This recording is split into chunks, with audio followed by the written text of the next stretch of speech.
Hello प्यारे दोस्तों। आज से हम आपके लिए एक बहुत ही महत्वपूर्ण एवं उपयोगी सीरीज लेकर आए हैं।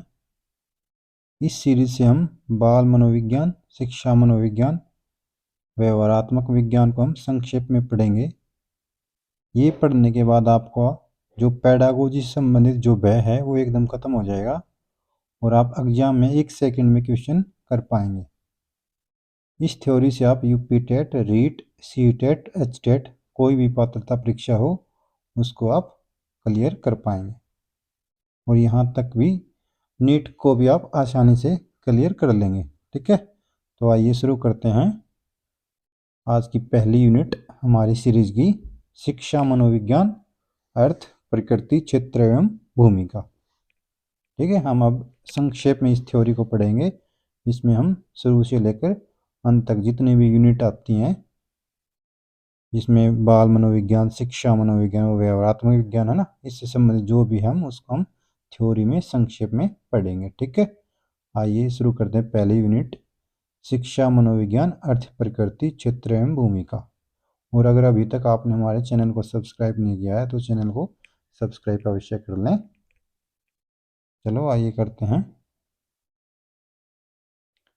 शिक्षा मनोविज्ञान, अर्थ एवं परिभाषाएं, educational psychology, meaning and definition. भाई जो शिक्षा मनोविज्ञान है उसका क्या अर्थ है और उसकी क्या परिभाषाएं हैं।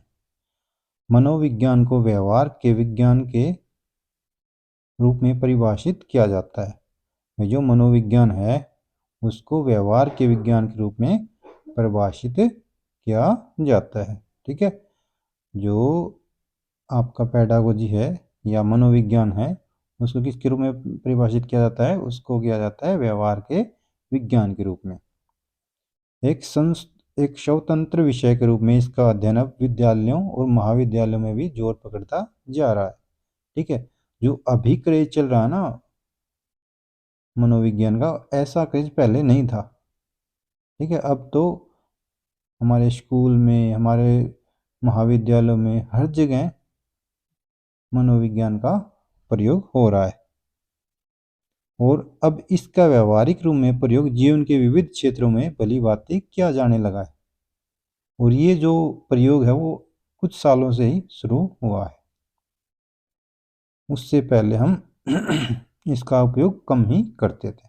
ठीक है, शिक्षा मनोविज्ञान व्यवहारात्मक विज्ञान की वह शाखा है जो शिक्षा मनोविज्ञान है, शिक्षा मनोविज्ञान व्यवहारात्मक मनोविज्ञान की वह शाखा है जिसमें मनोविज्ञान विषय के नियम, सिद्धांत एवं क्रियाविधि आदि को शिक्षा के क्षेत्र में काम में लाने का प्रयत्न किया जाता है। देखो, जो शिक्षा मनोविज्ञान है ना वो व्यवहारात्मक मनोविज्ञान की वह शाखा है जिसमें मनोविज्ञान विषय के नियम, भाई मनोविज्ञान विषय के क्या नियम है और उसके सिद्धांत क्या हैं और उसकी क्या क्रियाविधि है, उसको हम शिक्षा के क्षेत्र में काम में लाने का प्रयत्न करते हैं। ठीक है, दूसरे शब्दों में यह विषय है जिसमें विद्यार्थी के व्यवहार का शैक्षिक वातावरण के संदर्भ में अध्ययन किया है। ठीक है, जैसे कि भाई विद्यार्थी का जो व्यवहार है उसको हम शैक्षिक वातावरण में कैसे अध्ययन कर पाते हैं।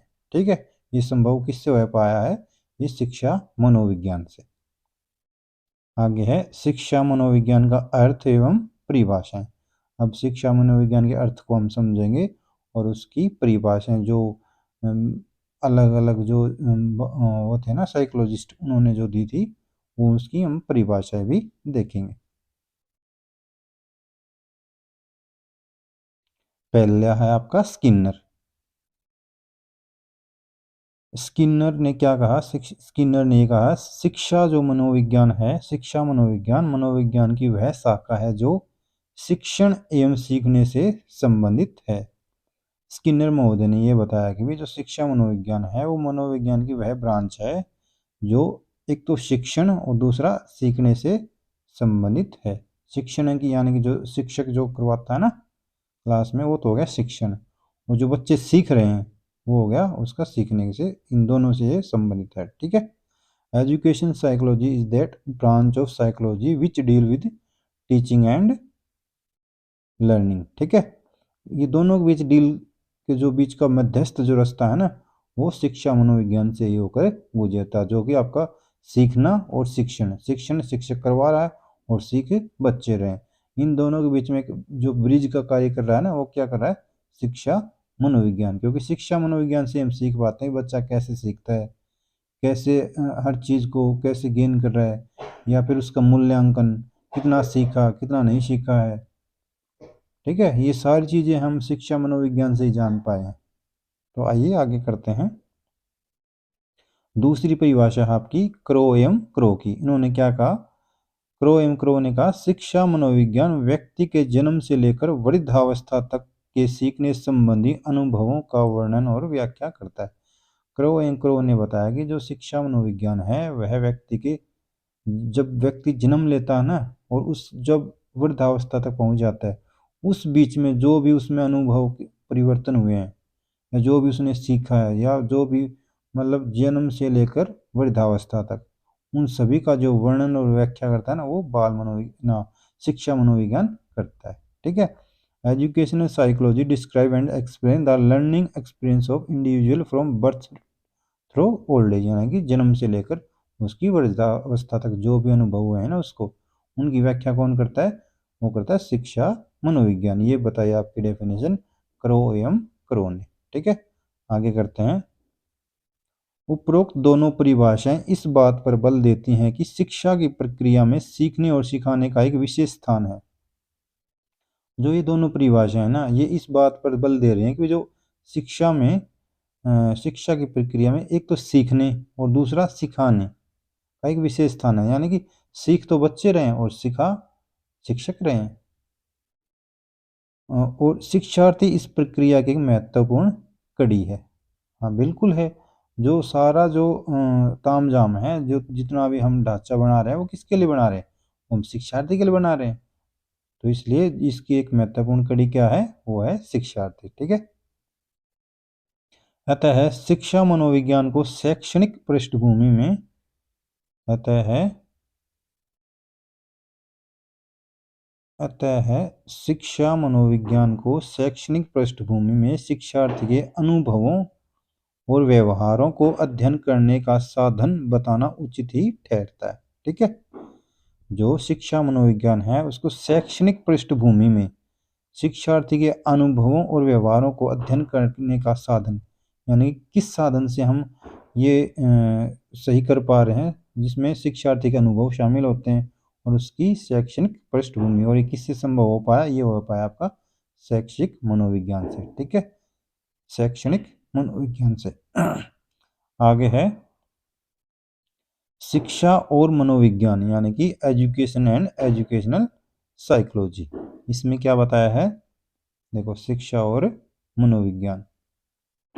शिक्षा अपने आप में सभी प्रकार से विद्यार्थी के व्यवहार में परिवर्तन लाने का एक साधन है। जो एजुकेशन है वो सभी प्रकार से विद्यार्थी का जो बिहेवियर है ना, उसको चेंज करने का एक साधन है। ठीक है, इसका उद्देश्य विद्यार्थी के व्यवहार में उचित परिवर्तन कर उसके व्यक्तित्व का सर्वांगीण विकास करना है। शिक्षा का केवल यही उद्देश्य नहीं है कि उसका सिर्फ शैक्षिक हम परिवर्तन कर पाए उसके व्यक्तित्व में। शिक्षा का मतलब ये होता है कि उसका हम सर्वांगीण विकास करें, जिसमें उसका बौद्धिक, सामाजिक, सामूहिक, जितने भी उसके मतलब ऑल राउंड डेवलपमेंट करना शिक्षा को महत्व होता है। जो सही जो अर्थ में हम लें तो उसका सर्वांगीण विकास करना ही शिक्षा का मुख्य उद्देश्य होना चाहिए। ठीक है, आगे है, इस उद्देश्य की प्राप्ति के लिए आवश्यक ज्ञान और कौशल शिक्षा मनोविज्ञान द्वारा प्रदान किया जाता है। इस उद्देश्य की पूर्ति है तो जो भी हमें साधन चाहिए ना, वो कौन उपलब्ध करा रहा है, वो हमें करवा रहा है शिक्षा मनोविज्ञान। ठीक है, जैसा कि आगे है, जैसा कि पील महोदय के निम्न वक्तव्य से स्पष्ट होता है, शिक्षा मनोविज्ञान अध्यापकों को उसके अपने विद्यार्थियों के विकास को समझने, उनकी क्षमताओं की सीमा और विस्तार को जानने और उनके सीखने की प्रक्रियाओं से अवगत होने में सहायता करता है। जो पील महोदय हैं उन्होंने अपने परिभाषा में क्या बताया, जो शिक्षा मनोविज्ञान है वो अध्यापकों को अपने विद्यार्थियों के विकास को समझने, भाई उसके जो शिक्षार्थी हैं, जो विद्यार्थी हैं अध्यापक के, उन्होंने कितना तो डेवलपमेंट हुआ है, और उनकी जो एबिलिटी है वो क्या है, उनकी जो क्षमताएं हैं, उनकी सीमाएं, हर एक बच्चे की अलग अलग सीमाएं होती है ना। कोई बच्चा कितना सीख पाता है, कोई कितना सीख पाता है, कोई धीरे सीखता है, कोई जल्दी सीखता है। तो ये जितने भी प्रोसेस हैं वो किससे समझ पाया एक शिक्षक, वो शिक्षा मनोविज्ञान से समझ पाया। ठीक है, ये जो शिक्षा मनोविज्ञान है वो अध्यापक को बच्चे की जितने भी क्षमताएं हैं, उसकी सीमाएं हैं, उसका विकास है, ये सारी चीजें समझने में शिक्षा मनोविज्ञान सहायता करता है। आगे बढ़ते हैं। निम्नलिखित कार्यों के लिए आवश्यक जानकारी, सिद्धांत एवं नियम तथा विधियां प्रदान करता है कौन? बाल मनोविज्ञान ना, जो आपका शैक्षिक मनोविज्ञान है ना वो। ठीक है, शैक्षणिक पृष्ठभूमि में शिक्षार्थी के व्यवहार को समझने के लिए, बिल्कुल सही बात है, जो शैक्षणिक पृष्ठभूमि है ना उसमें शिक्षार्थी के व्यवहार को समझने के लिए। दूसरी बात है इसमें, उसके व्यवहार में उचित परिवर्तन करके व्यक्तित्व का सर्वांगीण विकास करने के लिए। शिक्षा मनोविज्ञान यही तो कार्य करता है भी, उस बच्चे के जो व्यवहार है उसको हम सही दिशा में लेके जाएं, उसका व्यक्तित्व का सर्वांगीण विकास करें। यही शिक्षा मनोविज्ञान का एक उद्देश्य भी है। ठीक है, और ये उद्देश्य की पूर्ति एक शिक्षक शिक्षा मनोविज्ञान के माध्यम से बच्चों हेतु करता है। आगे करते हैं। शिक्षा को प्रभावी बनाने के उपाय। ठीक है, प्रभावी शिक्षण के लिए शिक्षक को क्या करना चाहिए? जो एक, मान लो कल को आप अध्यापक बन रहे हैं, तो उसमें आप शिक्षण को प्रभावी बनाने के लिए क्या उपाय करेंगे, और भाई बच्चे अच्छे से सीख पाएं। ये नहीं है कि बिल्कुल वैसे ही बैठे रहें, मतलब एक वातावरण ऐसा बने कि बच्चे, हर बच्चा उस आप जो पढ़ा रहे हैं उसको सीख पाए। तो उसके लिए आप क्या करेंगे, कौन सी विधि अपनाएंगे, या किस माध्यम से बच्चों को पढ़ाएंगे, वो आगे पढ़ते हैं। आइए, पहला क्या करेंगे, विद्यार्थियों को जानेंगे, विद्यार्थी को जानना, टू नो द लर्नर। भाई कैसा पढ़ रहे, भाई इसकी कितनी एबिलिटी है, कैसे ये सीखेगा, कौन सी विधि से सीखेगा, धीरे सीखता है या जल्दी जल्दी सीखता है। हर बच्चे की अपनी अपनी क्षमता होती है ना। तो आइए देखते हैं आगे। शिक्षण अधिगम प्रक्रिया के सफल संचालन हेतु एक अध्यापक को बच्चों की शक्तियां और योग्यताओं का पता होना अति आवश्यक है। आगे नहीं ये बात हुई, जब शिक्षण तभी सफल हो पाएगा जब शिक्षक बच्चों की जो अंतर शक्तियां है ना, जो योग्यता है, उनको, उसका जो शिक्षक है उनको पता होगा। अभी बच्चा कैसे सीख पाएगा, कितनी एबिलिटी है इसके अंदर। जब ये मालूम होगा तभी तो जो शैक्षणिक जो हमारे जो मूल्य हैं वो उनको हम हासिल कर पाएंगे। इसके बिना वह अपने कार्य में बिल्कुल आगे नहीं बढ़ सकता कौन? शिक्षक। शिक्षा मनोविज्ञान बच्चों के बारे में कुछ नीचे लिखी बातें जानने में सहायता करता है। कौन कौन सी बातें हो? मनोविज्ञान बच्चों के बारे में कुछ जो हमें सहायता करता है वो है, पहली है बच्चों के दृष्टिकोण, रुचियों, अभिरुचियों तथा अन्य वर्जित जन्मजात योग्यताओं और शक्तियों का ज्ञान करवाता है। जो शिक्षा मनोविज्ञान है वो बच्चों के दृष्टिकोण और उसकी रुचि और अभिरुचि और अन्य अर्जित और कुछ जन्मजात योग्यताएं हैं और उनकी शक्तियों का ज्ञान कौन करवाता है? वो करवाता है शिक्षा मनोविज्ञान। किसको? शिक्षक को, जिससे वो अपने उद्देश्य को पूर्ति करता है। ठीक है, जिसमें बच्चे के ऑलराउंड डेवलपमेंट में वो चीज़ें सहायता करती हैं। आगे है नंबर 2 पे, उनकी सामाजिक, संवेगात्मक, बौद्धिक, शारीरिक और सौंदर्यात्मक आवश्यकताओं को ध्यान में रखते हुए विभिन्न आयाम, ठीक है, विकास के, और उनकी प्रगति करने की लालसा का स्तर। भाई बच्चा कहाँ तक प्रगति कर पाएगा, वो चीज़ें शिक्षक को कैसे पता होते हैं? वो चीज़ें शिक्षा मनोविज्ञान के अनुसार ही एक शिक्षक को पता चलते हैं कि ये बच्चा यहाँ तक कर पाएगा। ठीक है, आगे है उनका चेतन, अर्धचेतन एवं अचेतन व्यवहार। जो ये तीनों व्यवहार हैं, चेतन, अर्धचेतन और अचेतन व्यवहार, ये किससे प्राप्त, इनकी जानकारी किससे प्राप्त होती है? होती है आपकी शिक्षा मनोविज्ञान से। ठीक है, आगे है समूह के अंतर्गत उनके द्वारा किया जाने वाला व्यवहार। जब हम बच्चे को समूह के अंदर पढ़ा रहे होते हैं या समूह के अंदर उसको छोड़ देते हैं, तो जो व्यवहार करता है वो किससे पता करेंगे हम? वो करेंगे हम शिक्षा मनोविज्ञान के द्वारा। आगे है उनका अपने परिवेश में समायोजन और उनकी मानसिक स्वास्थ्य का स्तर। ठीक है, ये चीजें हैं वो हम शिक्षा मनोविज्ञान हमें पता करने में सहायता करता है। आगे है नंबर 2 है आपका विषय वस्तु अथवा सीखने संबंधी अनुभवों का चयन एवं आयोजन, to select and organise the subject matter और लर्निंग एक्सपीरियंस। यानी कि विषय वस्तु अथवा सीखने संबंधी जो अनुभव है ना, उनका चयन और उनका फिर आयोजन। बच्चों को जानने के पश्चात, हमने जाना ना अभी भाई क्या क्या बच्चे किन किन विधियों से क्या क्या कर रहे हैं, जो भी हम पहले पहले उसमें जाने ना भाई, पहले तो हम बच्चों को जानेंगे तभी तो पढ़ा पाएंगे, उनकी क्या एबिलिटी है, कैसे सीखेंगे, धीरे सीखेंगे, जल्दी सीखेंगे, कहाँ तक सीख पाएंगे, तो वो चीज़ें हमने पहले जान ली। तो बच्चों को जानने के पश्चात जब उन्हें शिक्षा देने के लिए रंगमंच कुछ तैयार हो जाता है तो निम्न प्रकार की समस्याएं भी आती हैं। मान लो पहले हमने बच्चों को जान लिया अभी कैसे सीखेंगे, उसके बाद भी कुछ समस्याएं आती हैं और वो हम पढ़ते हैं आगे। तो वो समस्याएं कौन सी हैं? शिक्षण अधिगम प्रक्रिया में किस तरह पर किस प्रकार के सीखने संबंधी अनुभव अथवा सामग्री विद्यार्थी को दी जानी चाहिए। और इसमें ए में क्या बताया? ए में बताया भाई शिक्षण अधिगम जो प्रक्रिया है उसमें किस स्तर पर, भाई किस स्तर पर किस प्रकार के सीखने संबंधी अनुभव, भाई यानी भाई इस तरह पर कौन सी जो अनुभव है ना वो बच्चों को दी जाए जिससे वो अच्छे से सीख पाए, और कौन सी हम उसमें सामग्री का उपयोग करें। ठीक है, इसमें श्रव्य सामग्री करें, दृश्य सामग्री करें। ठीक है, दृश्य श्रव्य सामग्री, ये अध्ययन संबंधी सामग्री होते हैं ना, जैसे ब्लैक बोर्ड हुआ आपका, टेप रिकॉर्डर हुआ, टीवी वो चलाते ना, इस टाइप में। ठीक है, तो वो सामग्री आपको विद्यार्थियों को किस समय पर कौन कौन सी दी जानी चाहिए। आगे है अनुभवों और सामग्री चयन करने के पश्चात उनका क्रमबद्ध आयोजन किस प्रकार किया जाना चाहिए, यानी कि उनको हम क्रमबद्ध में कैसे आयोजन कर पाए। आगे है अध्यापन, आपका नंबर 3 पे है। दो हो गई ना, एक तो पहले तो हम बच्चों को जानेंगे, फिर बच्चों को जानने के पश्चात कुछ हम वो अध्ययन करवाते हैं जब कुछ कठिनाइयाँ आती हैं, वो भी हमने पढ़ ली। आगे है आपका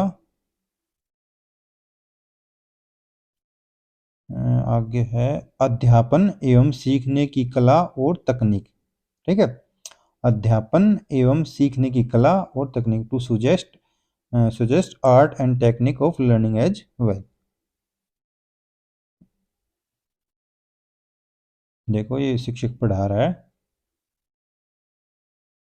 बच्चों को जानने और उसे क्या सिखाया जाना है यह तय करने के पश्चात, यानी हमने दो पढ़ लिए ना, पहला था हम बच्चों को जानेंगे और दूसरा उन्हें क्या सिखाया जाना, ये दो चीजें हमने पढ़ ली हैं। देखो बच्चों को जानने के पश्चात और उन्हें सिखाया जाना है क्या। ठीक है, यह तय करने के पश्चात सिखाया किस प्रकार जाए अथवा सीखा कैसे जाए, यह प्रश्न सामने आता है। इसका समाधान भी शिक्षा मनोविज्ञान द्वारा मिलता है। भाई बच्चों को एक तो पहले जानेंगे और फिर ये करेंगे भी उनको क्या तो सिखाया जाना है और किस तरह हम सिखाएंगे। ठीक है, ये प्रश्न हमारे सामने आते हैं, उनका जो उत्तर कहाँ से मिलेगा हमें, वो उत्तर मिलेगा शिक्षा मनोविज्ञान के द्वारा। ठीक है, शिक्षा मनोविज्ञान शिक्षा की प्रक्रिया का विवेचन करते हुए आवश्यक नियमों एवं सिद्धांतों को सामने लाता है तथा किस प्रकार से अच्छी तरह सिखाया जाए अथवा सीखा जाए। ठीक है, इस तथ्य से शिक्षकों को अच्छी तरह अवगत कराता है, भाई बच्चों को क्या सिखाया जाए, कैसे सिखाया जाए और किस तरह से सिखाया जाए, ये सारी बातें कौन सिखा रहा है हमें, शिक्षा मनोविज्ञान। सीखने की प्रक्रिया में विद्यार्थी विशेष की रुचि जो है कैसे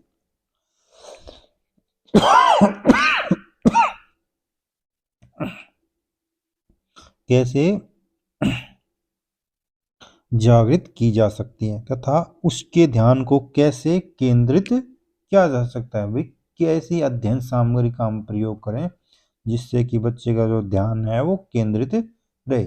ठीक है, आगे है सीखने के लिए उचित परिस्थितियों एवं वातावरण का आयोजन। भाई बच्चा तभी तो सीख पाएगा अच्छे से जब हमें उसके अनुसार वातावरण बना के देंगे कक्षा के अंदर, ठीक है, जिसमें आपका पर्याप्त आंतरिक वातावरण भी होना अति आवश्यक है। To arrange suitable learning situation और इन्वायरमेंट। ये देखो इन्वायरमेंट में ये नहीं है कि भाई हम सिर्फ किताब से ही पढ़ाएं, ठीक है, मेरा टॉपिकेशन तो बिल्कुल नहीं करवाना। इसमें देखो खेल से भी सीख रहे हैं बच्चे, कुछ आयोजन भी करवा रहे हैं, या कुछ सांस्कृतिक कार्यक्रम भी, देखो ये वाले सांस्कृतिक कार्यक्रम भी हैं यहाँ पर, खेल से भी सीख रहे हैं। ये देखो मतलब हर चीज से सीखेंगे बच्चे, खेल के माध्यम से ही सिखाना हमें। आगे है अध्यापन के समय उपलब्ध वातावरण एवं परिस्थितियों का भी शिक्षण अधिगम प्रक्रिया में अपना एक विशेष महत्व है। यानी कि अध्यापन में जो हम बच्चों के लिए वातावरण उपलब्ध कराते हैं ना, और जो परिस्थितियां हम शिक्षण के लिए बनाते हैं, ये चीजें मतलब शैक्षिक वातावरण पैदा करने में हमारा बच्चों को सिखाने में बहुत मदद करती हैं, ठीक है। शिक्षा मनोविज्ञान हमें यह बताता है कि किस प्रकार के अध्यापन और अध्ययन के लिए किस प्रकार की परिस्थितियों एवं वातावरण की आवश्यकता है, यानी कि बच्चा किस स्थिति में किस तरह अच्छे से सीख पाएगा, ये हमें बताता है शिक्षा मनोविज्ञान। किस समय व्यक्तिगत शिक्षण की आवश्यकता है और किस समय समूह की, यानी कि शिक्षा मनोविज्ञान हमें यह बताता है भी अब तो बच्चों को हम समूह में पढ़ाएं या अब बच्चे को जरूरत है अकेले पढ़ाने की, ठीक है। तो सहायक सामग्रियों का प्रयोग कब और कैसे उचित वातावरण तैयार करने में सहायक सिद्ध हो सकता है, भाई जिससे हम उन शैक्षणिक जो सहायक सामग्रियां होता है उनका प्रयोग करते हुए बच्चों को पढ़ाएं। किस प्रकार की परिस्थितियां विद्यार्थियों को सीखने एवं कार्य करने को अधिक से अधिक प्रेरित कर सकती हैं। इस प्रकार से शिक्षा मनोविज्ञान के ज्ञान द्वारा एक शिक्षक उपलब्ध परिस्थितियों एवं वातावरण को नियंत्रित कर उसे अपने शिक्षण और अध्यापन के अनुकूल ढालने के उचित प्रयास में सफल हो सकता है, ठीक है। वातावरण अच्छे से तभी वो कर पाएगा एक शिक्षक जब शिक्षा मनोविज्ञान का उसको अच्छे से भली भांति ज्ञान होगा, ठीक है। आगे है नंबर 5 पे उचित अनुशासन स्थापित करने में सहायता करना। जो आपका शिक्षा मनोविज्ञान है वो एक शिक्षक को उचित जो अनुशासन वातावरण है वो भी करने में सहायता करता है। To help in maintaining proper discipline, क्योंकि शिक्षा में एक डिसिप्लिन का होना भी अति आवश्यक है। देखो ये लिखा हो ना, बच्चे में अच्छे आचरण की समझ पैदा करना ही डिसिप्लिन है। देखो ये वाला, बच्चे में अच्छे आचरण की समझ पैदा करना ही डिसिप्लिन है।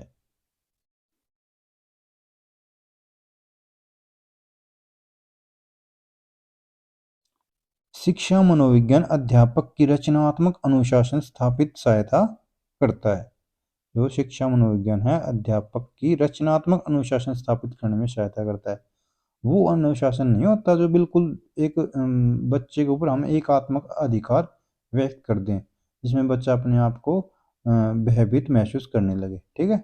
वो अनुशासन नहीं स्थापित करना, हमें करना है रचनात्मक, जिसमें बच्चा पढ़ते हुए अच्छे से, ठीक है, तो रचनात्मक अनुशासन स्थापित में करने में सहायता करता है।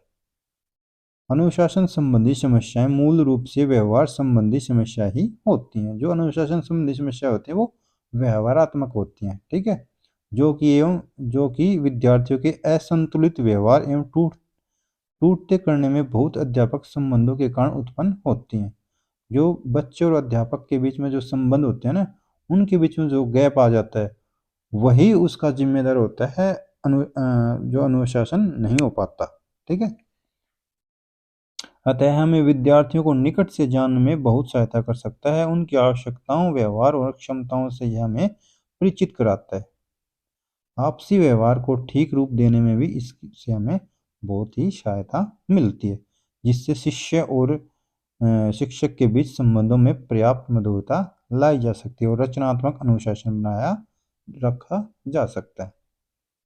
आगे है नंबर 6 पे वंश क्रम तथा वातावरण की भूमिका को समझने में सहायता करना। भाई जो हेरिडिटी और वातावरण है, इन्वायरमेंट है बच्चे का, उसकी भूमिका को भी समझने में सहायता कौन करता है? शिक्षा मनोविज्ञान। तो ये पहली यूनिट है ना आपकी शिक्षा मनोविज्ञान के ऊपर जोर देती है। इसमें से जितने भी क्वेश्चन आएंगे आप वो भली बातें कर पाएंगे। हम अंत में इससे संबंधित जितने भी प्रश्न उत्तर है ना वो भी करेंगे। To help in understanding the roles of heredity and environment, यानी कि बच्चे का जो वातावरण और वंशक्रम है वो उसकी भूमिका को समझने में कौन सहायता करता है? वो करता है आपका शिक्षा मनोविज्ञान। और हम उसको समझने में जो भी आगे आता है वो हम आगे पढ़ते हैं। ये क्या लिखा हुआ है देखो, बच्चों की पढ़ाई के लिए अनुकूल रखें घर का वातावरण। ठीक है, ये है वंश क्रम तथा वातावरण दोनों विद्यार्थियों की वृद्धि एवं विकास में किस प्रकार योगदान देते हैं, इस बात की जानकारी शिक्षकों को शिक्षण अधिगम प्रक्रिया को एक वांछित रूप प्रदान करने में भली भांति सहायता कर सकती है। यानी कि इन दोनों चीजों का ज्ञान होकर बच्चे को हम अच्छी तरह से पढ़ा पाएंगे, अच्छी तरह से सिखा पाएंगे। किस किस का ज्ञान? एक तो वातावरण का और एक हेरिडिटी का। इन दोनों चीजों का ज्ञान भी एक शिक्षक को होना अति आवश्यक होगा। ये ज्ञान कैसे किससे होगा? ये होगा शिक्षा मनोविज्ञान से। उन्हें यह स्पष्ट आभास हो जाता है कि वंश क्रम द्वारा प्रेरित बातों में तो बदलाव लाना उसके वश की बात नहीं है। यानी कि जो हेरिडिटी है उसको तो हम चेंज नहीं कर पाएंगे। जो आपका वंशानुक्रम है वो तो स्थिर है, उसको हम चेंज नहीं कर पाएंगे। तो परंतु सीखने जैसी क्रिया तो वातावरण जन्य कारकों से ही ज्यादा प्रभावित होती है और ऐसे अर्जित व्यवहार के अर्जन में वातावरण का ही विशेष योगदान रहता है। ये बात तो सत्य है। अतः बालकों की कमियों का दोष वंशक्रम के माथे न मढ़कर उसे अपनी ओर ऐसे प्रयास करने चाहिए कि बालकों को अच्छे शिक्षण अधिगम के माध्यम से अपना विकास करने के ज्यादा से ज्यादा अवसर उपलब्ध करा सकें। यानी कि एक शिक्षक ये पल्ला ये कह के पल्ला नहीं झाड़ सकता कि भी ये तो उसका हेरिडिटी का प्रभाव है। भाई उसको उस वातावरण में कैसे अधिक से अधिक सिखा पाए। ठीक है, उसको ज्यादा से ज्यादा जो सीखने का ऊपर जो प्रभाव होता है वो वातावरण का होता है। इसलिए इतने ज्यादा से ज्यादा अवसर उपलब्ध कराना चाहिए बच्चों को सीखने के एक शिक्षक को। ठीक है, इस प्रकार का ज्ञान उसे शिक्षा मनोविज्ञान के द्वारा ही संभव हो सकता है। ये सारी चीजें जो उपलब्ध करा पाएगा एक शिक्षक किस ज्ञान के द्वारा? वो शिक्षा मनोविज्ञान के द्वारा ही। आगे है आपका मापन एवं मूल्यांकन में सहायता। जो बच्चे ने कितना सीखा है और कहाँ तक सीखा है और कितनी ग्रोथ हुई है अभी तक, ठीक है, पढ़ाई में, तो वो किस चीज कैसे जानकारी प्राप्त होगी? वो होगी हमें शिक्षा मनोविज्ञान के द्वारा। Helping in evaluation and assessment, क्योंकि शिक्षा में हमें आकलन और मूल्यांकन बहुत ही आवश्यक है। तभी तो हम ये जान पाएंगे कि हमने कितनी प्रगति की है और हम जो करवा रहे हैं वो सही करवा रहे हैं या नहीं, या सही दिशा में जा रहा है बच्चा या नहीं। शिक्षा में आकलन, मापन और मूल्यांकन। शिक्षा मनोविज्ञान के अंतर्गत मापन एवं मूल्यांकन की महत्वपूर्ण विधियों एवं उपकरणों का ज्ञान भी सम्मिलित होता है। अतः इसके अध्ययन से शिक्षक को विद्यार्थियों की योग्यता और क्षमताओं के उचित मूल्यांकन में भी पर्याप्त सहायता मिल सकती है। शुरू में बालकों के प्रारंभिक व्यवहार का पता लगाना होता है। अंत में शिक्षण अधिगम के फलस्वरूप होने वाले अंतिम व्यवहार की जांच करनी होती है, ताकि यह पता चल सके कि शिक्षण अधिगम उद्देश्यों की पूर्ति किस सीमा तक हो पाई है। यानी कि जब हम बच्चों को पढ़ा रहे होते हैं तो उसका हमें आकलन और मूल्यांकन दोनों करने अति आवश्यक हो जाते हैं, जिससे हमें ये पता हो जाए कि जो हमारे उद्देश्य हैं शिक्षा के उनकी पूर्ति हो रही है या नहीं। बीच में भी हम मूल्यांकन तकनीकों के द्वारा यह निदान करना आवश्यक हो जाता है कि शिक्षण अधिगम प्रक्रिया उद्देश्य पूर्ति की राह पर ठीक राह पर चल रही है या नहीं। यानी कि हम बीच में भी ये कर सकते हैं मूल्यांकन, जिससे हमें ये पता लगे कि बच्चे सही पढ़ रहे हैं या नहीं, और अगर नहीं पढ़ रहे हैं तो हम उनका निदान करें। ठीक है, ये सारी चीजें हमें शिक्षा मनोविज्ञान के द्वारा ही पता चलती हैं। आखिर में आपका समस्यात्मक बालकों की सहायता करना।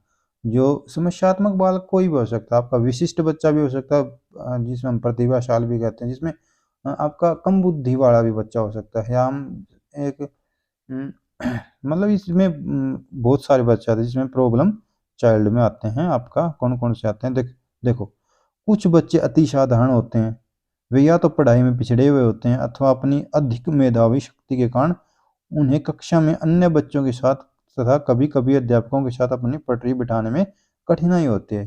कुछ बच्चे ऐसे होते हैं जो धीरे सीखते हैं, बहुत धीरे सीखते हैं, और उस समय शिक्षक जल्दी जल्दी कर पढ़ा रहा होता है तो उन्हें कठिनाई होती है पढ़ने में। और कुछ शिक्षक ऐसे होते हैं ना, कुछ बच्चे ऐसे होते हैं जो बहुत जल्दी किसी बात को ग्रहण कर लेते हैं, तो उनको भी उसमें कठिनाई होती है, तो वो उस चीज़ से ऊब जाते हैं, क्योंकि उस समय धीरे से शैक्षिक वातावरण होता है, धीरे धीरे चल रहा होता है, तो इसलिए ये दोनों ही विशिष्ट उसमें आ जाएंगे। ठीक है, तो कुछ के अंदर अपराधी प्रवृत्ति भी पाई जाती है, कुछ बच्चे ऐसे भी होते हैं जो अपराधी प्रवृत्ति के होते हैं। ऐसे सभी बच्चों के उचित समायोजन में और उनसे यथानुकूल व्यवहार कर उन्हें ठीक रास्ते पर लाने के कार्य में शिक्षा मनोविज्ञान शिक्षक की काफी सहायता कर शिक्षण अधिगम प्रक्रिया की सफलता में उचित योगदान दे सकता है। इन सभी प्रकार के बच्चों को अगर सही दिशा में ले जाने हेतु जो कोई कार्य करता है वो आपका करता है शिक्षा मनोविज्ञान। और ये इसलिए एक शिक्षक को शिक्षा मनोविज्ञान का ज्ञान अति आवश्यक होता है। ठीक है, अब हम करेंगे बाल मनोविज्ञान एवं शिक्षा मनोविज्ञान पर जो आधारित आपके वस्तुनिष्ठ प्रश्न उत्तर हैं वो। ठीक है, पहला प्रश्न है आपका, मनोविज्ञान की वह शाखा जिसमें हम शिक्षा संबंधी समस्याओं का अध्ययन मनोवैज्ञानिक रूप में करते हैं क्या कहलाता है? ऑप्शन ए शिक्षा मनोविज्ञान, ऑप्शन 2 शिक्षा शास्त्र, ऑप्शन 3 आपका प्राकृत मनोविज्ञान, या 4 मूल मनोविज्ञान। तो मनोविज्ञान की वो शाखा जिसमें हम शिक्षा संबंधी समस्याओं का अध्ययन करते हैं तो होती है आपकी शिक्षा मनोविज्ञान। ठीक है, ऑप्शन नंबर 1 हो जाएगा। ठीक है, आपका अगला क्वेश्चन है आपका, मापन एवं मूल्यांकन के लिए आज हम किस पर आश्रित हैं? जो मापन और मूल्यांकन है उसके लिए हम किस पर आश्रित हैं? ऑप्शन 1 मनोविज्ञान पर, 2 जीव विज्ञान पर, ऑप्शन 3 आपका सामाजिक विज्ञान पर, ऑप्शन 4 आपका प्राकृत विज्ञान पर। तो ये हो जाए आपका ऑप्शन 1 मनोविज्ञान। ठीक है, मनोविज्ञान के द्वारा ही हम बच्चे की भाई कितनी प्रगति हुई है उसके बारे में हम जान पाते हैं, जिसमें आकलन मूल्यांकन किन किन विधियों के द्वारा करते हैं, हम किससे होता है वो मनोविज्ञान से। ठीक है, ऑप्शन नंबर 1 आपका सही हो जाएगा। अगला क्वेश्चन है आपका, निम्नलिखित में से कौन शिक्षा मनोविज्ञान से संबंधित है? भाई शिक्षा मनोविज्ञान से कौन कौन संबंधित है? ऑप्शन 1 प्रेरणाओं और मूल प्रवृत्तियों का अध्ययन, बिल्कुल ये भी आपका मनोविज्ञान से संबंधित है। शिक्षण विधियों का अध्ययन, बिल्कुल ये भी आपका मनोविज्ञान से संबंधित है। अचेतन मन की क्रियाओं का अध्ययन, बिल्कुल अभी किया था ना हमने, चेतन, अर्धचेतन, अचेतन मन की क्रियाओं का, तो ये तीनों ठीक है। ठीक है, यानी कि उपयुक्त सभी आपका आंसर हो जाएगा। आगे है आपका, शिक्षा मनोविज्ञान मानव व्यवहार का परिस्थितियों में अध्ययन करता है। जो शिक्षा मनोविज्ञान है वो मानव व्यवहार का किन परिस्थितियों में अध्ययन करता है? ऑप्शन 1 शैक्षणिक, 2 सामाजिक, 3 आर्थिक, या 4 सांस्कृतिक। तो सही आंसर हो जाएगा आपका शिक्षा मनोविज्ञान शैक्षणिक उसमें अध्ययन करता है। अगला क्वेश्चन है आपका, शिक्षा मनोविज्ञान का मूल उद्देश्य क्या है? जो शिक्षा मनोविज्ञान है उसका मूल उद्देश्य क्या है? ऑप्शन 1 शिक्षक तथा शिक्षार्थियों को शिक्षा की प्रक्रिया को समझने में मदद करना, या 2 शिक्षक तथा शिक्षार्थियों को वाद विवाद करना, या 3 शिक्षक को छात्रों को काम में लगाना, या 4 शिक्षक द्वारा छात्रों को शिक्षा ग्रहण करने के लिए विवश करना। जो शिक्षा मनोविज्ञान का जो मूल उद्देश्य होता है वो यही होता है कि बच्चा अच्छे से सीख पाए और जो टीचर है वो बच्चों को पढ़ा पाए अच्छे से, यानी कि शिक्षक और शिक्षार्थियों को शिक्षा की प्रक्रिया को समझने में मदद करना। ठीक है, ऑप्शन नंबर 1 आपका सही हो जाएगा। अगला है आपका, स्किनर महोदय के अनुसार शिक्षा मनोविज्ञान के उद्देश्यों को कितने भागों में बांटा जा सकता है? ऑप्शन 1 है आपका 2, ऑप्शन 2 है आपका 5, 3 है आपका 4, या 4 आपका 3। जो स्किनर महोदय है ना, उन्होंने शिक्षा मनोविज्ञान को कितने उद्देश्यों में बांटा था? वो बांटा था आपका 2, जिसमें आपका एक तो था सामान्य उद्देश्य और एक था विशिष्ट उद्देश्य। ठीक है, तो इसका आंसर आपका हो जाएगा ऑप्शन नंबर 1। ये आज आपका अंतिम प्रश्न था और ये आपकी आज पहली यूनिट क्लियर हो गई है। ठीक है, अगली यूनिट हम जल्दी ही करते हैं। तो इसलिए अगर आपको हमारी ये वीडियो पसंद आई हो तो लाइक और चैनल को सब्सक्राइब अवश्य करें। तो ऐसे ही हमारे साथ बने रहें, हम पे ऐसे विश्वास बनाए रखें। हम आपका TET, C TET, KVS, REET, UP TET, इनसे संबंधित जितने भी बाल मनोविज्ञान, शिक्षा मनोविज्ञान, जितने भी आपके पेडागोजी से संबंधित है ना, वो हम अच्छे से आपको अब थ्योरी से पढ़ाएंगे। ठीक है, तो इसलिए आप हमारे साथ ऐसे ही बने रहें। धन्यवाद।